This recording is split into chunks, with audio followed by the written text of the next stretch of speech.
República Dominicana, muy buenos días, o desde la República Dominicana más bien diría yo. Saludos a los que nos siguen a través de esta transmisión que hacemos todos los días,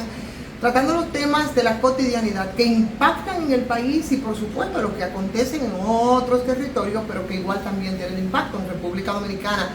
No solo el caso de Haití, con el que compartimos esta isla, sino de otros lares. Haití, que por cierto, en estos días, además de la situación tan compleja que cada vez profundiza más,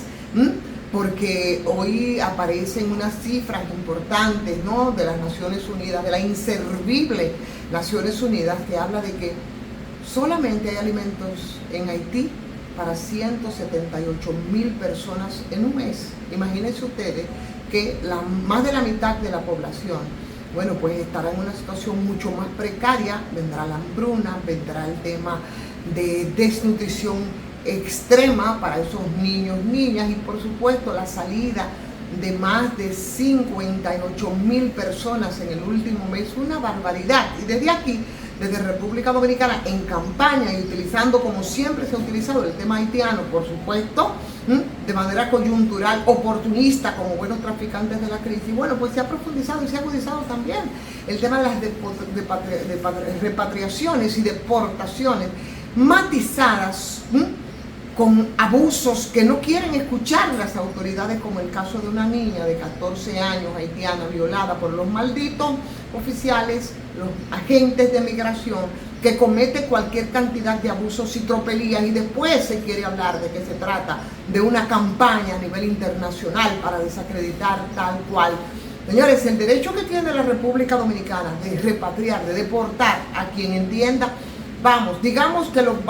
entendemos, y es así porque lo hacen todos los países del mundo. Ahora, a lo que usted no tiene derecho es a vejar, es a abusar, y eso está ocurriendo. Se están documentando cada día muchos casos, como por ejemplo un haitiano, un extranjero de nacionalidad haitiana, que fue baleado por un agente de migración. No es necesario llegar a esos extremos, no es necesario hacer leña del árbol caído, sobre todo en un país de migrantes como lo es República Dominicana. Pero bueno, otros temas del patio que tienen que ver también con la coyuntura político-electorera, y es el caso de los partidos de oposición, por un lado, el oficialismo por otro, los recursos que en estos días se habló y se dijo hasta el cansancio, ese vertido de grandes dinero público que salen de nuestras costillas hacia las arcas partidarias, y que ha pasado desde hace mucho tiempo a no resistir un balance de los resultados beneficiosos para el país. Y ustedes recuerdan, creo que era ayer o antes de ayer que titulábamos esta transmisión, ¿quién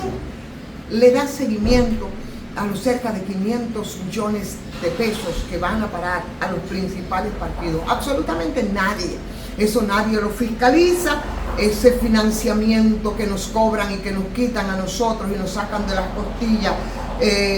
para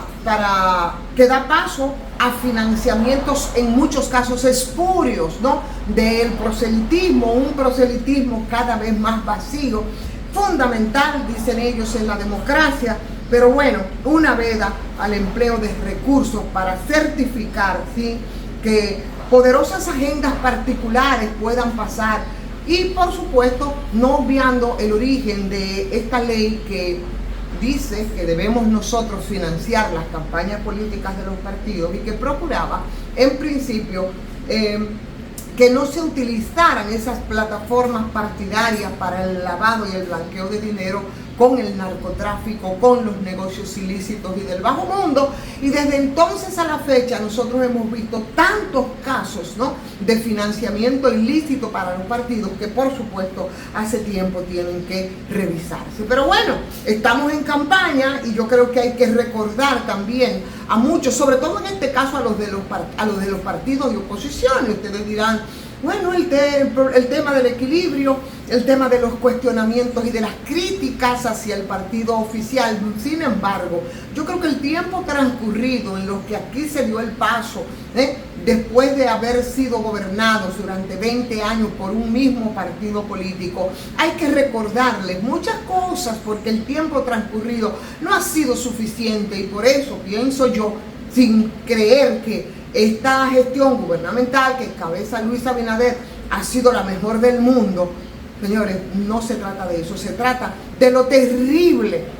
de lo crítica que fue la gestión que antecedió durante 20 años con el Partido de la Liberación Dominicana a la cabeza. Y si tenemos algunas dudas, y yo no sé si ustedes le estarán dando seguimiento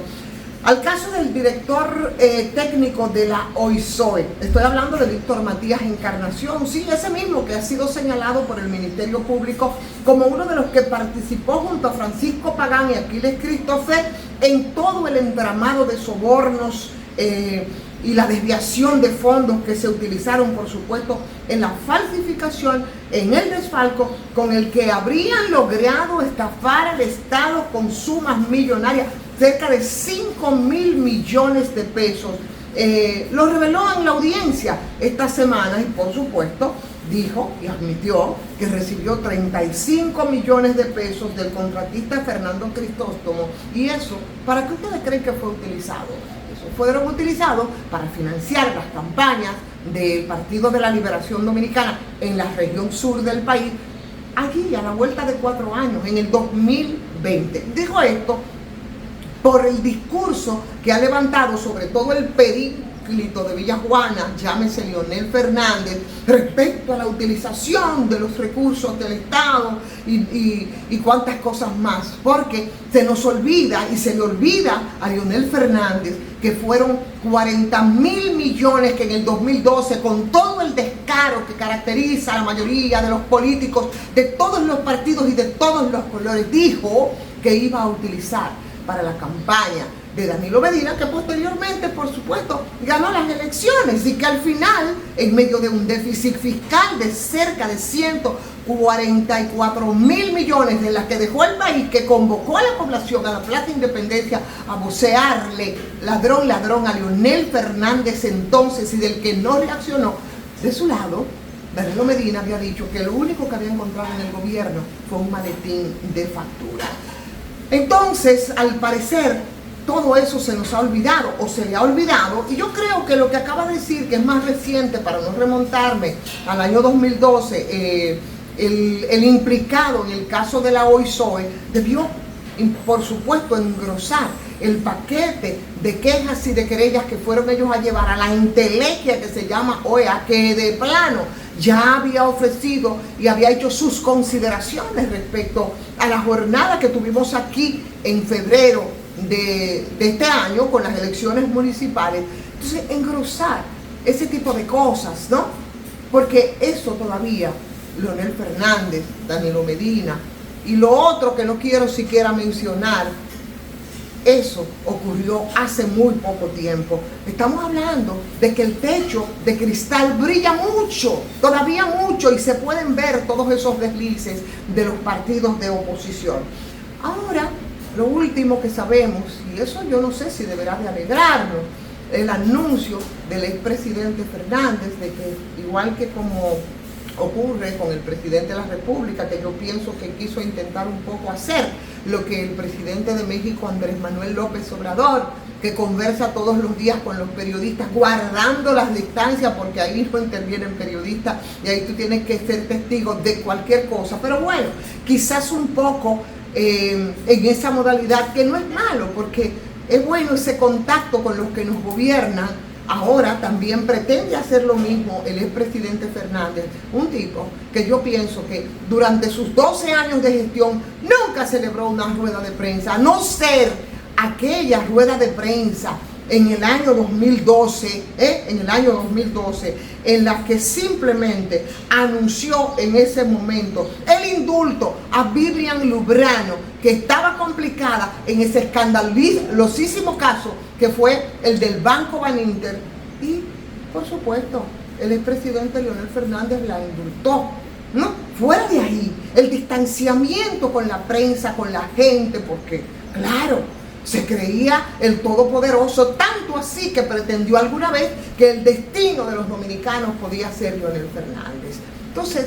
Por eso yo estoy hablando de la memoria que todavía está muy fresca para los políticos de oposición, sin pensar ni creerme que los de ahora son tampoco la gran cosa, porque al final del día son partidos del sistema. Y como dice mi amigo Juan, el que se pensaba que Luis Abinader estaba bajando de las montañas escarpadas de Quisqueya, no, es un político del sistema y es un político conservador, que yo pienso que de alguna manera ha actuado como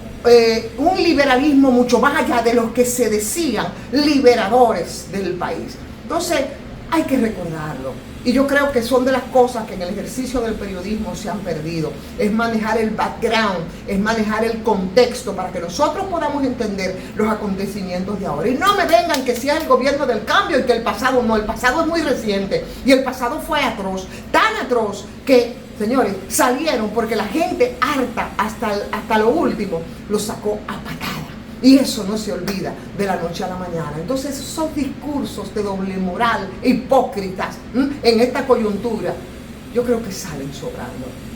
Como sale sobrando que ustedes, señores, no le den like a esta transmisión que hacemos todos los días. Gracias por seguirnos. Inviten a otras personas a que compartan el material que les brindamos todos los días. Agradecer también, como siempre, a Farmacia GBC, 20% de descuento en todos los medicamentos, en todas las sucursales. Y no olviden que muy cerca de usted hay una Medical GBC. Si no se ha suscrito, pues hágalo. Si desea, hágalo también a patreon.com/soyvonferreras. Muy buen fin de semana para todos y todas. Habrá calor, lo del frente frío fue un respirito corto, así es que a tomar las medidas y a cuidarnos del dengue. Hasta el lunes.